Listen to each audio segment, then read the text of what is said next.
இயேசு கிறிஸ்துவின் இனிய நாமத்தில் வாழ்த்துக்கள். நீதிமொழிகள் 29ஆம் அதிகாரம் 4ஆம் வசனம். நியாயத்தினால் ராஜா தேசத்தை நிலைநிறுத்துகிறான், பரிதான பிரியனோ அதை கவிழ்க்கிறான். இன்றைக்கு தானம் கேள்விப்பட்டிருக்கிறோம், பிரதானம் கேள்விப்பட்டிருக்கிறோம். இது என்ன பரிதானம் என்று சொல்லப்படுகிறதே? இது தானம்தான், ஆனால் இது ஒரு தவறான தானம் என்பதை இங்கே சாலமோன் குறிப்பிடுகிறதை பார்க்கிறோம்.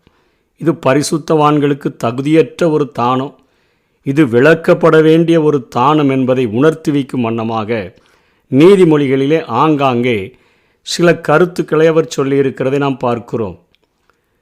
இதை வாங்குகிறவர்கள் எதற்காக வாங்குகிறார்கள்? நீதிமொழிகள் 17:23 துன்மார்க்கன் நீதியின் வழியை புரட்ட மடியில் உள்ள பரிதானத்தை வாங்குகிறான். யார் கொஞ்சம் பைசா செலவு பண்ணுகிறார்களோ அவர்கள் அந்த வழக்கிலே வெற்றி பெறும்படியாக, அதை புரட்டும்படியாக இவன் நீதிபதியாக இருக்கிறவன் அல்லது அதிகாரத்தில் உள்ளவன், அவன் பரிதானத்தை வாங்குகிறான். அவன் துன்மார்க்கன் என்று இங்கே சாலமோன் குறிப்பிடுகிறார். நீதியின் வழியை புரட்டுகிறதற்கு கொடுக்கிறவர்கள் எதற்கு கொடுக்கிறார்கள்?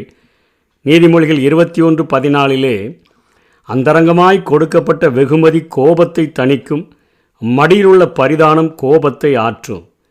இது ஏதாவது ஒரு தீமையை செஞ்சிட்டாங்கன்னு சொன்னால், யாரோ ஒரு மனிதர்களுக்கு இழப்பு ஏற்பட்டது நிமித்தமாக அவங்க மிகுந்த கோபம் கொண்டு நம்மை அழிக்க முற்படும் பொழுது இந்த பைசாவை கொடுத்து பணம் பாதாளம் வரையும் பாயுமே, அதனால் நான் இதை கொடுக்குறேன் அப்படின்னு சொல்லி கோபத்தை தணிக்கும்படியாக கொடுக்கிறவர்கள் கொடுக்கிறார்கள் என்று சொல்லி நீதிமொழிகளிலே பார்க்கிறோம்.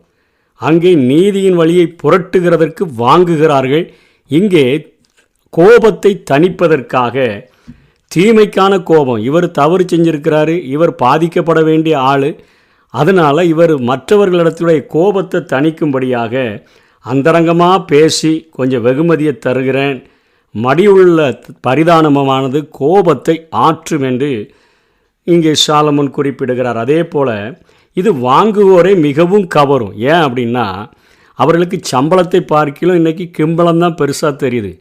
இன்றைக்கு வருமானம் கிடைக்கிறதை பார்க்கிலும் ஒரு நாளைக்கு இவ்வளவு கிம்பளம் கிடைக்கிறது என்று சொல்லி ஒவ்வொரு பதவியில் இருக்கிறவர்கள் ஒவ்வொரு வேலையை சாதிக்கிறதுக்கு அத்தனையாய் அவர்கள் பிரயாசப்படுகிறதை நாம் வேதத்தில் பார்க்கிறோம். நீதிமொழிகள் 17:18 பரிதானம் வாங்குகிறவர்களின் பார்வைக்கு அது இரத்தினம் போல இருக்கும், இரத்தின கற்களை போல இருக்குமாமா. சம்பளத்தை பார்க்கிலும் கிம்பளம் அத்தனை பார்வைக்கு இரத்தினம் போல இருக்கும் அப்படின்னு சொல்லிட்டு அதுக்கு கீழேயே சொல்லுகிறார்.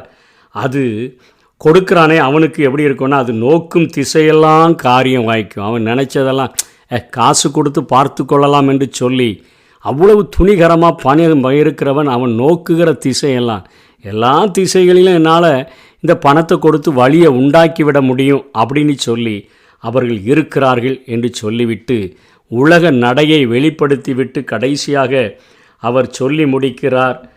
நீதிமொழிகள் 15:27 பரிதானத்தை வெறுப்பது நல்வாழ்வுக்கு அது முக்கியத்துவம், அதாவது பரிதானத்தை வெறுக்கிறவனோ பிழைப்பான் என்று சொல்லி கடைசியாக அவர் ரிசல்ட் எழுதுகிறதை பார்க்கிறோம். பரிதானத்தை வெறுக்கிறவனோ பிழைப்பான் என்று சொல்லி அவர் நித்திய வாழ்வுக்கு உரியவர்கள், பரிசுத்தமாய் வாழ வேண்டும் என்று விரும்புகிறவர்கள் இதனை நிச்சயம் வெறுக்க வேண்டும் என்று வேதத்திலே சாலமோன் கடைசியாக குறிப்பிடுகிறதை பார்க்கிறோம். 2 ராஜாக்கள் 15ஆம் அதிகாரம் 19ஆம் வசனம் 20ஆம் வசனத்தில் அசீரிய ராஜாவாகிய பூல் என்பவன் இஸ்ரவேலின் ராஜா சமாரியாவின் மேலே 10 வருஷம் அரசாண்ட அந்த மெனேகாம் என்கிறவருடைய நாட்களில், மெனாகேம் என்கிறவருடைய நாட்களில் அவர் யுத்தத்துக்கு வந்தபோது இவர் கொஞ்சம் பிரபுக்களை எல்லாம், ஐஸ்வர்யவான பிரபுக்களை எல்லாம் ரெடி பண்ணி ஒரு 1000 தாலந்து வெள்ளியை எடுத்து கொடுத்து கொஞ்சம் பேருக்கு 50 வெள்ளி சேக்கலாக கொடுத்து அவனிடத்தில் போய் கட்டின உடனே அவனை குறித்து அப்புறம் அசீரியாவின் ராஜா தேசத்தில் நிற்காமல் திரும்பி போனான் என்று சொல்லி பார்க்கிறோம். அதற்கு பின்பாக வம்ச வழியாக வந்த அந்த பின்பாக அரசாண்ட இஸ்ரவேலின் நாட்களிலே அங்கே திகிலாத் பிலேசர் என்று சொல்லக்கூடிய அவனும் பூல் ராஜா தான். திகிலாத் பிளேசர் என்று குறிப்பிடப்படுகிற இந்த 15ஆம் அதிகாரம் 29ஆம் வசனத்தில் அவன் திரும்ப வந்து குடிகளெல்லாம் பிடிச்சி தேசத்துக்கு அவன் சிறையிருப்பாக கொண்டு போய்விட்டான் என்று பார்க்கிறோம். இந்த காசு கொடுக்கறது கொஞ்ச நாளைக்கு வேலை செய்யும், கொஞ்ச நாளைக்கு நமக்கு வருகிற தீமைகளை நிறுத்தி வைக்கும். ஆனால் நியாயத்தினால தான் நம்ம ராஜா தேசத்தை நிலைநிறுத்த முடியும். பரிதான பிரியனோ அதை கவிழ்த்து போடுகிறான். கொஞ்ச நாள் கோபத்தை மாற்றலாம், கொஞ்ச நாள் அழிவை தடுத்து நிறுத்தலாம், ஆனால் பின்பாக அது அழிந்துவிடும் என்பதை இங்கே சாலமோன் குறிப்பிடுகிறதை பார்க்கிறோம். வாங்குகிறவர்களுக்கு எப்படி இருக்குது, கொடுக்கிறவர்களுக்கு எப்படி இருக்கிறது என்கிற காரியத்தை அவர் பேசியிருக்கிறதை பார்க்கிறோம்.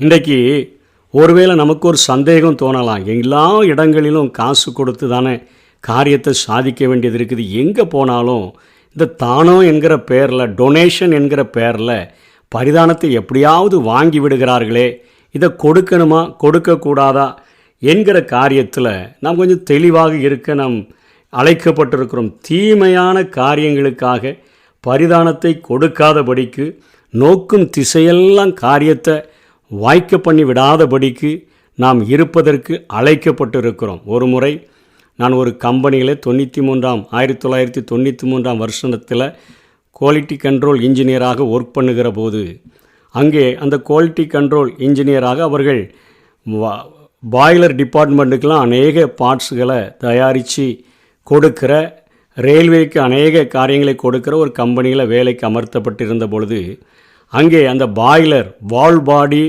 என்று சொல்லுகிற அந்த பாய்லரையெல்லாம் அவங்க அந்த காரியங்களை பார்ட்ஸ்களை ரெடி பண்ணும்பொழுது கெமிக்கல் ரிப்போர்ட் அதை தயாரித்து அதில் என்னென்னலாம் கலந்துருக்குங்கிற ரிப்போர்ட்டை சரியாக தயாரித்து சரியான முறையில் அது உண்மையிலேயே அந்த டெஸ்ட் பீஸை எடுத்து கரெக்டாக என்னென்ன கெமிக்கல்ஸ் இருக்குன்னு சொல்லி அவர்கள் கேட்ட எல்லாமே அந்தந்த பர்சன்டேஜில் இருக்கும்படியாக செய்து சரியான சர்டிஃபிகேட்டை தயாரித்து கொண்டு வருஷத்துக்கு ஒரு முறை அந்த சர்டிஃபிகேட்ஸை கொண்டு போய் சென்னையில் இருக்கக்கூடிய அந்த ஐபிஆர் டிபார்ட்மெண்ட்டில் கொடுத்து அதை சைன் வாங்கி கொடுத்தால்தான் அந்த நம்ம சப்ளை பண்ணுகிற கம்பெனியிலிருந்து, அதாவது Indian boiler research and association என்று சொல்லக்கூடிய அந்த இடத்துலேருந்து இவர்களுக்கு பணம் கிடைக்கும், பில் பாஸ் ஆகும். அப்படிப்பட்ட நேரத்தில் அந்த பணிகளில் அமர்த்தப்பட்டிருந்தபடியினால் கிட்டத்தட்ட 150-200 சர்டிஃபிகேட்ஸை எடுத்துக்கொண்டு சென்னைக்கு செல்லும் பொழுது எனக்கு முன்பாக சென்றவர்கள் எல்லாருக்கும் ஒரு சர்டிஃபிகேட்டுக்கு 150 ரூபாய் லஞ்சம் கொடுத்தால் அந்த இன்ஸ்பெக்டர் சைன் போடுவார். அதனால் எனக்கிட்ட கொடுத்த சர்டிஃபிகேட்டுக்கு எண்ணி அதை இன்று 150 போட்டு என்னுடைய கரங்களில் கொடுத்து காசை கொடுத்து அனுப்பிவிட்டாங்க. நான் அதில் எந்த ஒரு தவறும் செய்யாமல் அந்த சர்டிஃபிகேட்டை சரியாய் செய்திருந்தபடியினால், தீமைக்காக செய்த சர்டிஃபிகேட்டு அது நோக்கும் திசையெல்லாம் காரியத்தை வாய்க்கணும்னு அவசியம் இல்லையே, நம்ம சரியாக எந்த ஒரு மிஸ்டேக்கும் இல்லாமல் செய்திருக்கிறோம்னு சொல்லி அந்த இடத்துக்கு காலையிலேயே கிட்டத்தட்ட ஒரு 9 மணிக்கு 10 மணிக்கு வர்றாங்கன்னு சொன்னால் 8 மணிக்கே போய் அமர்ந்து முதல் ஆளாக உட்கார்ந்துருந்த உடனே கம்பெனி பேரை சொன்ன உடனே முதலாக அவருக்கு பிஏவாக இருக்கிறவங்க என்ன ஒரு பக்கத்தில் இருக்கக்கூடிய ஒரு இருட்டு ரூமுக்கு கூட்டிகிட்டு போனார். எம்டியெல்லாம் நல்லா இருக்கிறாங்களான்னு கேட்டுட்டு என்னை பார்த்து சிரித்து கொண்டிருந்தால் நான் கேட்டேன் என்ன காசு கொடுங்கன்னு சொன்னார். இல்லை நான் சர்டிஃபிகேட் ரெடி பண்ணி வந்திருக்கிறேன்னொடனே அவருக்கு கோபம் வந்து விட்டது. போய் அங்கே அமர்ந்து கொள்ளுங்கள் என்று கோபத்தில் சொல்லிட்டார். திரும்ப அதற்கு பின்பாக வந்து எல்லாரையும் அதே போல் கூட்டிகிட்டு போகிறாரு, சைன் வாங்கி கொடுக்குறாரு, போயிட்டே இருக்கிறாங்க. மதியானம் 2 மணி ஆச்சு. நான் சாப்பிட போனோம், டீ கூட சாப்பிட போகலை. திரும்ப ஒரு விசை என்னை அழைத்து அந்த சைடில் இருக்கக்கூடிய ஒரு இருட்டு அறை போல் இருக்கக்கூடிய அந்த ரூமுக்கு கொண்டு போய் நீங்கள் இருக்கிறத கொடுங்க, நான் சைன் வாங்கி தந்து விடுகிறேன், பின்பாக நான் அந்த பக்கம் வரும்பொழுது கோயம்புத்தூர் வரும்பொழுது நான் வாங்கி கொள்கிறேன்னு சொன்னால், இல்லை நான் கொடுக்க விருப்பமில்லை, நான் எல்லாவற்றையும் நானே சரி செய்து கொண்டு வந்திருக்கிறேன், அதனால் நீங்கள் பார்த்துட்டு மிஸ்டேக் இருந்தால் சைன் போட வேண்டாம், இல்லைன்னா போட்டு கொடுங்கன்னு சொன்னபோது அவர் திரும்ப என்னை கோவத்தில் கொண்டு போய் உட்கார வைத்து விட்டார். அதற்கு பின்பாக ஒவ்வொருவராய் வருகிறவர்களுக்கு சைன் போட்டு கொடுத்தார். ஒரு 2:30 மணிக்கு போல் ஒரு இளநீரை வாங்கி குடிச்சிட்டு அவர் உட்கார்ந்துருந்தார். ஒரு 3:30 மணி அளவில் திரும்பவும் நான் தனியாக இருக்கிறேன்.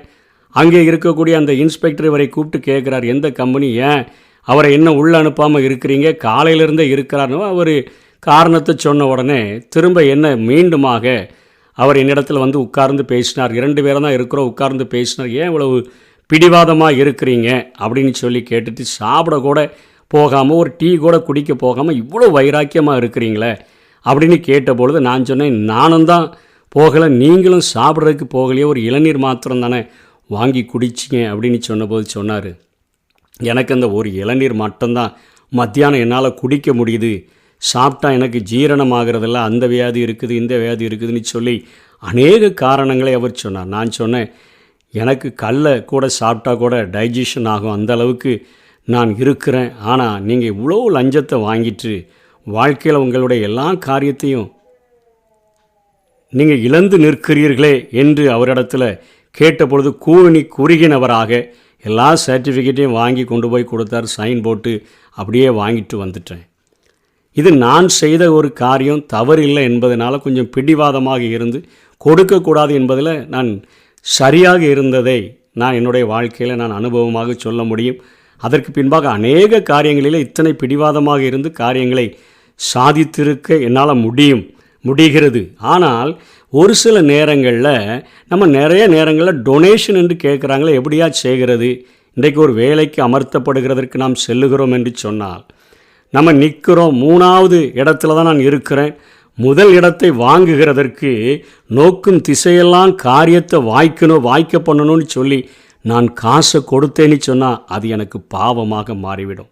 இல்லை, நான் முதல் இடத்துல தான் இருக்கிறேன், ஆனால் எனக்கு தானத்தை வாங்காமல் எனக்கு சீட்டு போட்டு தர முடியாது என்பதில் அத்தனை பிடிவாதமாக இருந்தால், மத்தேயு 5ஆம் அதிகாரம் 40ஆம் வசனத்தில் இயேசு சொல்லுகிறார், உன்னோட வழக்காடி உன் வஸ்திரத்தை எடுத்துக்கொள்ள வேண்டுமென்று இருக்கிறவனுக்கு உன் அங்கியையும் விட்டுவிடு என்று சொல்லுகிறார். வழக்காடி எப்படி நீ தந்து தான் ஆகணும்னு சொன்னால், எனக்கு கொடுக்க விருப்பமே இல்லை ஆண்டவரே, என்னுடைய உரிமை, ஆனால் எனக்கு இப்படிப்பட்ட ஒரு நிர்பந்தம் நிகழ்கிறது, இதுக்கு நான் பொறுப்பல்லன்னு சொல்லி நம்ம ஒருவேளை கொடுத்தாலும் அது நமக்கு பாவமாகாது. அதை வாங்குகிறார்களே, நீதியின் வழியை புரட்டும்படியாக வாங்குகிறவர்களுக்கு அது பாவமாக மாறிவிடும். ஆனால் நான் 3வது ஆளாக இருந்து கொண்டு முதல் இடத்தை பிடிக்கிறதற்கு நான் போராடினேன் என்று சொன்னால், நான் நீதியின் வழியை புரட்டுகிறதற்கு நான் என்னுடைய நோக்கும் திசையெல்லாம் காரியத்தை வாய்க்க பண்ணோன்னு சொல்லி இந்த காரியத்தை நான் கொடுத்தேன்னு சொன்னால் அது நிச்சயமாக அது எனக்கு பாவமாக மாறிவிடும். ஆகவே இந்த சமுதாயத்தில் வைக்கப்பட்டிருக்கிற நம்முடைய கைகளில் கொடுக்கப்பட்ட காரியங்களில் அத்தனை ஜாக்கிரதை உள்ளவர்களாக, பிரதானமான காரியங்களை நம்ம திங்க் பண்ணலாம், தானத்தை நம்ம செய்யலாம். ஆனால் பரிதானத்தை குறித்து வேதம் சொல்லுகிற ஆலோசனையை பெற்று பரிதானத்தை வெறுக்கிறவனோ பிழைப்பான் என்கிற அந்த ஆலோசனையின்படி வாழ கற்றுக்கொண்டோன்னு சொன்னால் நிச்சயமாக பரிசுத்தமுள்ள ஒரு வாழ்க்கையை இந்த உலகத்தில் அனுபவிக்கிறவர்களாய் மாத்திரமல்ல, நித்திய வாழ்வுக்குரியவர்களாக நிச்சயமாய் ஆண்டவர் நம்மை மாற்றுவார். பிரயாசப்படுவோம். கர்த்தர் தாமே நம்மை ஆசீர்வதிப்பாராக. ஆமென். பொருட்கள் மேல கண்ணு போச்சுனா போச்சையாவோ அபிஷேகம், ஆட்கள் மேல கண்ணு போச்சுனா அம்போதா ஓ அபிஷேகம்.